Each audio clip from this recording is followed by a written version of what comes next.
Salmandri SPD. Kepada Ustadz, waktu dan tempat kami persilahkan.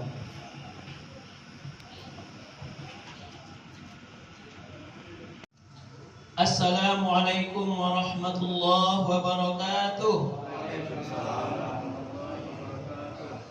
Alhamdulillahirabbil alamin wassalatu wassalamu ala asrofil anbiya'il mursalin wa ala alihi wa sahbihi ajma'in. Asyhadu an la ilaha illallah wahdahu la syarika lah. Asyhadu anna Muhammadan abduhu wa rasuluh sallallahu alaihi wasallam la nabiyya ba'dah. Qala Allah ta'ala fil Qur'anil azim. A'udzu billahi minasy syaithanir rajim. Bismillahirrahmanirrahim. Faqultu astaghfiru rabbakum innahu kana ghaffara yursilis samaa'a 'alaikum midrara wa yumdidukum bi amwalin wa banina wa yaj'al lakum jannatin wa yaj'al lakum anhara. Sadaqallahu alazim. Bapak, ibu-ibu, kaum muslimin, jemaah Masjid Al-Karamah yang dimuliakan Allah Subhanahu wa taala, pada istimewa pada bapak-bapak pengurus. Kembali kita bersyukur kepada Allah Subhanahu wa taala.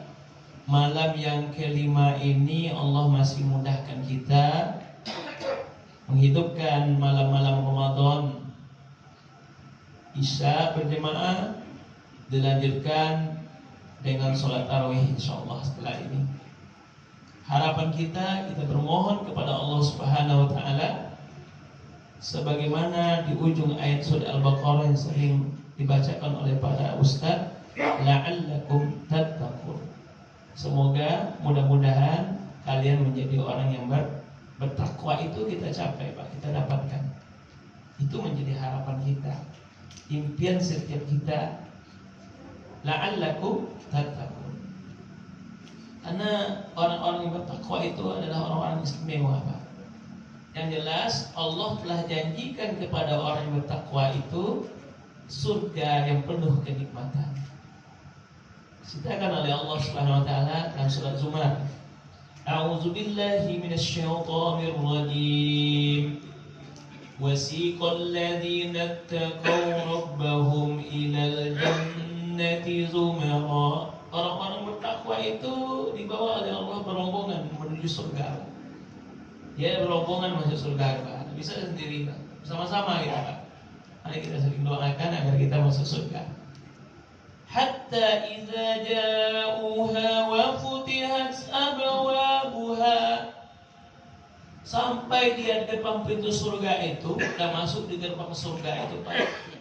Disambut oleh malaikat-malaikat dengan tatapan yang penuh kehangatan, senyum mungkin ya sebagainya. Pokoknya penuh kesenangan lah, Pak. Dan mereka mengatakan salamun alaikum tibtum fadkhuluha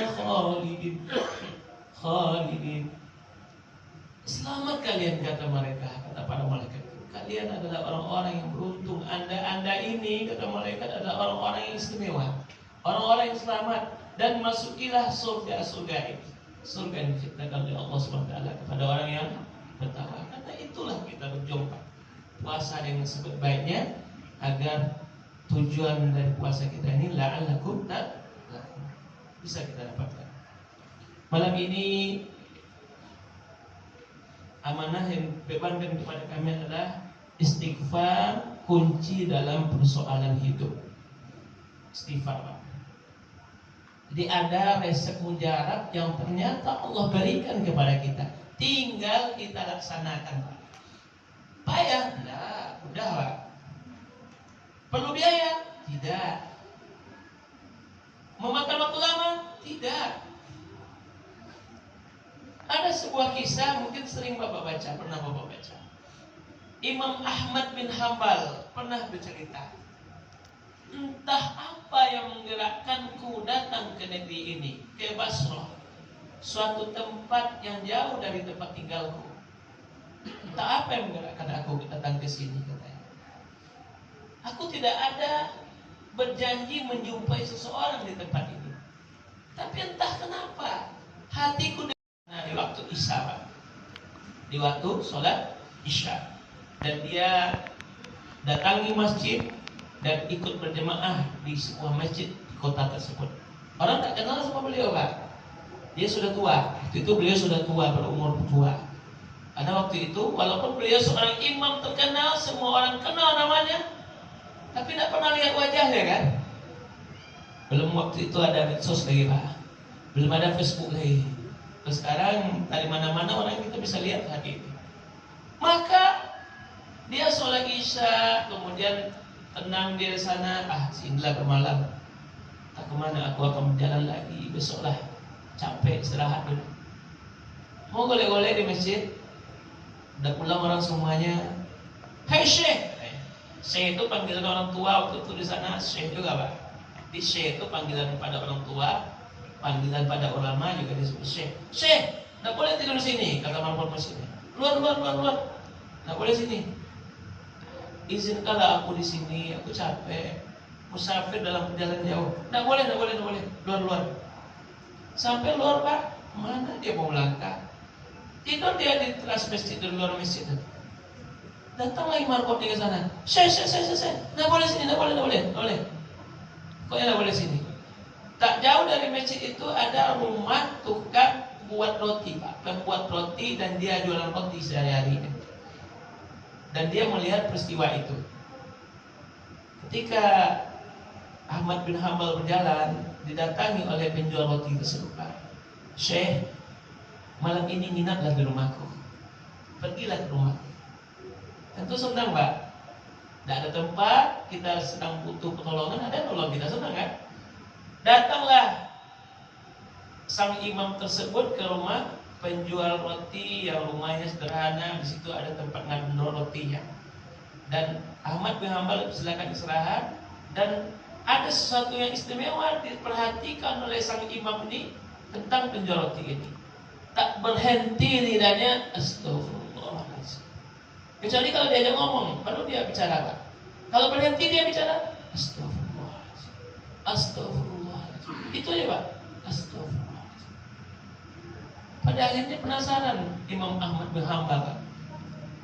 Hai Pak, katanya, apa yang sudah engkau dapatkan dari istighfarnya yang aku lihat begitu banyak, tak pernah berhenti, dan sudah berapa lama engkau membiasakan ini?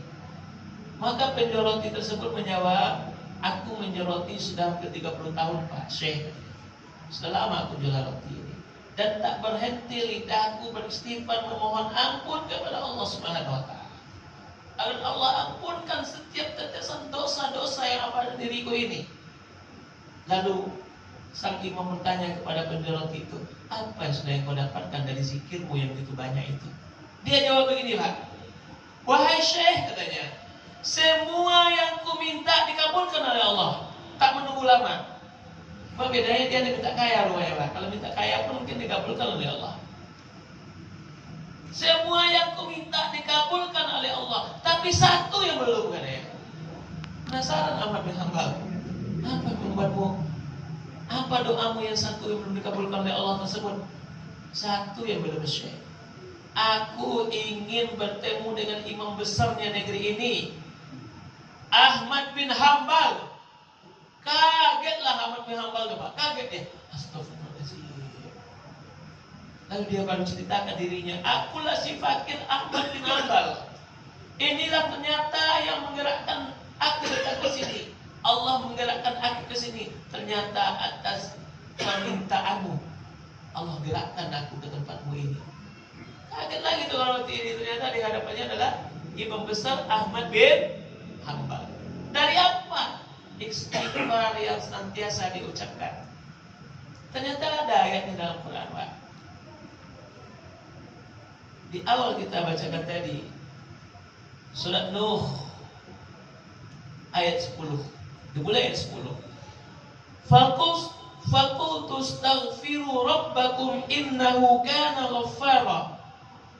Maka aku berkata kepada mereka, Mohonlah ampun, beristighfarlah kepada Allah. Beristighfarlah kepada Tuhanmu. Sesungguhnya Dia Maha Pengampun. Allah Maha Pengampun. Sebesar apapun kesalahan, maka Allah suka dengan orang yang minta ampun kepadanya, Pak. Sebesar apapun dosa, semaksiat apapun dirinya, kalau dia minta ampun kepada Allah, Allah senang dengan. Allah akan ampunkan dosa-dosanya. Beristighfarlah kepada Allah, niscaya pasti Allah akan mengampunkan dosamu. Yursilis samaa'a 'alaikum midrara, dan bahkan Dia akan menurunkan hujan dari langit. Dia akan menurunkan dari langit hujan yang lebat. Jadi kisahnya, Pak, di zaman Abdullah bin Mubarak di kota Madinah, Pak, beliau imam besar juga, Pak. Sudah diajak orang-orang Madinah itu, Pak, untuk melaksanakan sholat istisqa, sholat minta hujan, karena sudah lama hujan tak turun. Jadi setelah sholat istisqa itu tidak ada tanda-tanda hujan, Pak. Dan Abdullah bin Mubarak melewati Masjid Nabawi, melihat seorang pria hitam legam, Pak. Ternyata dia adalah seorang budak yang astagfirullah, ya Allah, dia berdoa di tengah malam itu, Pak. Padahal sore harinya sudah sholat istiqomah, tidak ada tanda-tanda hujan turun. Ya Allah, turunkan hujan saat ini, ya Allah, kata lelaki hitam itu, Pak. Setelah dia mengangkat tangannya, menurunkan tangannya, hari langsung mendung dan turun hujan yang lebat, Pak. Penasaran Abdul Mubarak, ini bukan karena sholat istisqa yang kami kerjakan tadi, ini pasti karena doa pria ini. Siapa dia gerangan? Penasaran dia, Pak, dicari pria itu, Pak. Diturutnya pria itu, ternyata dia adalah seorang budak dari seorang saudagar di kota Madinah. Sampai dia beli budak itu, dibeli budak itu, dan ketika ketahuan rahasianya oleh Abdullah bin Mubarak, lelaki itu mengatakan, engkau sudah tahu segalanya, izinkan aku sholat 2 rakaat. Maka setelah dia sholat, dia menampung tangannya, ya Allah, ya Allah, sekaranglah saatnya, ya Allah. Langsung dia meninggal, Pak. Dan jadi dibawa oleh Abdullah bin Mubarak budak itu ke rumahnya, ke kampungnya. Istighfar yang dahsyat Allah kabulkan, bahkan Allah turunkan hujan yang lebat. Wa yumdidukum bi amwalin wa banin, bahkan dia akan membanyakkan hartamu. Istighfar itu membanyakkan harta, Pak. Astagfirullah, tentunya harta yang berkah, ya, Pak, ya. Karena harta banyak, bisa jadi dalam pandangan kita banyak, Pak, miliaran-miliaran, triliun dalam rekening kita. Tapi kalau tidak berkah, harta itu seperti air laut, Pak. Makin dimakan, makin diminum, makin dahaga, makin lapar. Maka tayaran kita hari ini gaji 3M sebulan, 3M tuh belum pernah saya lihat 3M tuh, Pak. Ternyata tidak cukup juga sama dia, Pak. Perlu tambahan lagi, perlu ngoplos lagi. Nah, ngoplos, mungkin Bapak tahu ini ngoplos, kan? Kenapa ini terjadi, Pak? Allah katakan istighfar kepada Allah, Allah akan memperbanyakkan hartamu, wabani, dan Allah akan membanyakkan anak-anakmu. Makanya ada terapi hari ini dibuat oleh orang, Pak. Kalau hujan turun, dia mandi hujan.